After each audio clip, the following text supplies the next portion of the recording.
എടുക്കണം എന്നും പറഞ്ഞ് ഇവിടെ ഒരു ഐറ്റം വന്നിട്ടുണ്ട്. നമുക്ക് നല്ല നീറ്റ് ആൻഡ് ക്ലീൻ ആയിട്ടുണ്ട്. അപ്പോൾ ഹലോ ഗായ്സ്, നിങ്ങൾക്ക് കണ്ടപ്പോൾ തന്നെ മനസ്സിലായിട്ടുണ്ടാവും ഇന്ന് വാഷിംഗ് മെഷീൻ ക്ലീനിങ് ആട്ടോ. ഇത് LGയുടെ ആണ്, സെമി ഓട്ടോമാറ്റിക്കാണ്. നമ്മൾ ഇടയ്ക്കൊക്കെ ഒന്ന് ക്ലീൻ ആക്കാറുണ്ട്, എന്നാൽ പോലും കാണുമ്പോൾ വലിയ വൃത്തിയൊക്കെ തോന്നിയാലും അകത്തൊക്കെ നല്ല അഴുക്കുണ്ട്. പല വീഡിയോയിലൊക്കെ കണ്ട പോലെ ഇത് അഴിച്ച് പണിയാന്നുള്ള ധാരണയിൽ ഞാൻ സ്ക്രൂ ഡ്രൈവറും എല്ലാം ഒക്കെ ആയിട്ട് വന്നൊന്ന് അഴിച്ചൊക്കെ നോക്കിയെങ്കിലും അങ്ങോട്ടും ഇങ്ങോട്ടും ഞങ്ങൾ മാറി മാറിയും തിരിച്ചു നോക്കി. പക്ഷേ ആ പീസ് പോരുന്നുണ്ടായിരുന്നില്ല. പണി പാളിയെന്ന് നിങ്ങൾക്ക് തോന്നിയാലും പക്ഷേ ലാസ്റ്റ് സക്സസ് ആയിട്ടോ. ഇതല്ല വേറൊരു മാർഗം. എല്ലാ തവണയും പറയുന്ന പോലെ വീഡിയോയിലേക്ക് കിടക്കുന്നതിന് മുമ്പ് നിങ്ങളുടെ എല്ലാവരുടെയും സപ്പോർട്ട് ആവശ്യമാണ്. അപ്പോൾ നമ്മളെ ഫോളോ ചെയ്യാനൊന്നും മറക്കണ്ട കേട്ടോ. ആദ്യം നമ്മൾ സാധാരണ എല്ലാ വീട്ടിലും കാണും ആരും യൂസ് ചെയ്യാത്തൊരു ബ്രഷ് കേട്ടോ. അങ്ങനെ ഒരു ബ്രഷ് എടുത്തിട്ട് നമുക്ക് വാഷ് ചെയ്യാൻ പറ്റുന്ന എല്ലാ ഏരിയയിലും ഒന്ന് കഴുകി അഴുക്കെല്ലാം ഒന്ന് ഇളക്കി കൊടുത്തു വിടുക. ജസ്റ്റ് ഒന്നില്ലെങ്കിൽ നമുക്കൊരു ഡിഷ് വാഷോ ഏതെങ്കിലും ഒരു ലിക്വിഡ് യൂസ് ചെയ്യാം കേട്ടോ. ഞാനിപ്പോൾ ഡിഷ് വാഷാണ് എടുത്തിരിക്കുന്നത്. നമ്മൾ തന്നെ ഇവിടെ റെഡിയാക്കിയതാട്ടോ. ഡിഷ് വാഷ് ലിക്വിഡ് വളരെ ലാഭകരമായിട്ട് തയ്യാറാക്കുന്നതിനുള്ള വീഡിയോ ഞാൻ വേറെ അപ്ലോഡ് ചെയ്യാം. ഇതിപ്പോൾ നമ്മൾ ജസ്റ്റ് നന്നായിട്ട് വാഷ് ചെയ്ത് വിടുന്നുണ്ട്.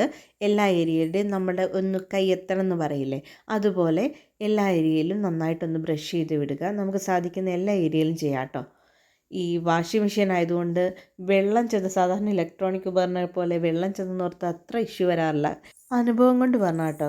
കഴിഞ്ഞ 2018 വെള്ളപ്പൊക്കത്തിൽ വാഷിംഗ് മെഷീൻ ഫുള്ളായിട്ട് മുങ്ങിപ്പോയി, ഒഴുകി വേറെ സ്ഥലത്ത് കിടക്കുമായിരുന്നു. എന്നിട്ട് പോലും അത് ഒന്ന് റിപ്പയർ ചെയ്തപ്പോൾ തന്നെ പ്രശ്നമൊന്നും ഉണ്ടായില്ല. അപ്പം മെക്കാനിക്കാണ് പറഞ്ഞത് ഇത് വാഷിംഗ് മെഷീൻ ആയതുകൊണ്ട് ഒരുമാതിരി പ്രശ്നങ്ങളൊന്നും ഉണ്ടാവില്ലെന്ന്. അപ്പോൾ ആ ഒരു ധൈര്യത്തിലാട്ടോ. സാധാരണ അല്ലാതെ ഇലക്ട്രോണിക് ഐറ്റംസിലൊന്നും ഞാൻ കൈവെക്കാറില്ല.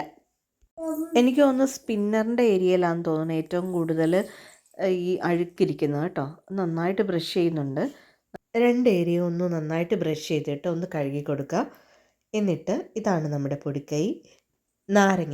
നാരങ്ങ ചെറിയ പീസുകളായിട്ട് കട്ട് ചെയ്തിട്ട് കുറച്ച് വെള്ളം, നമ്മൾ സാധാരണ വാഷ് ചെയ്യുന്ന പോലെ വെള്ളം നിർത്തുക.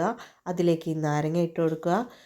ഇപ്പം നിങ്ങൾ വിചാരിക്കുന്നുണ്ടാവില്ലേ, നല്ല വൃത്തിയിലാണല്ലോ, ക്ലീൻ ആയിട്ടുണ്ടല്ലോ, പിന്നെ എന്തിനാ ഈ നാരങ്ങ ഇടുന്നതെന്ന് നോക്കാം കേട്ടോ.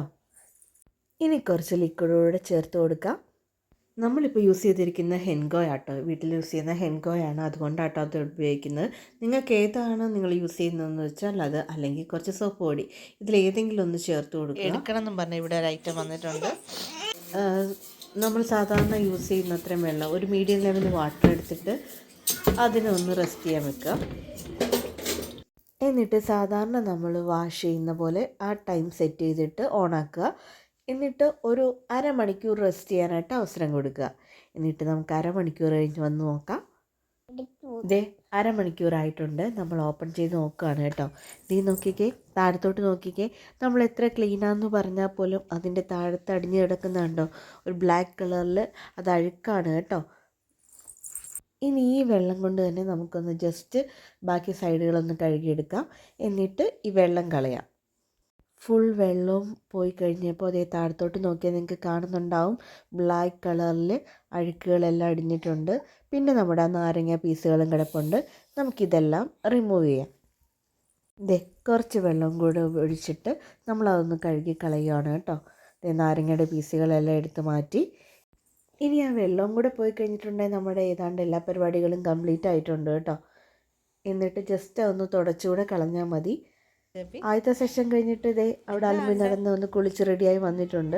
ഇനിയും കാണാൻ വേണ്ടി വന്നേക്കുവാണ് കേട്ടോ. ഇളയ മോളാണ്. ഇനി നമുക്ക് നല്ലൊരു കോട്ടൺ തുണി എടുത്തേക്കോ കേട്ടോ, വെള്ള കളറിലെ. അതാകുമ്പോൾ നിങ്ങൾക്ക് കറക്റ്റായിട്ട് കാണാൻ പറ്റുമല്ലോ.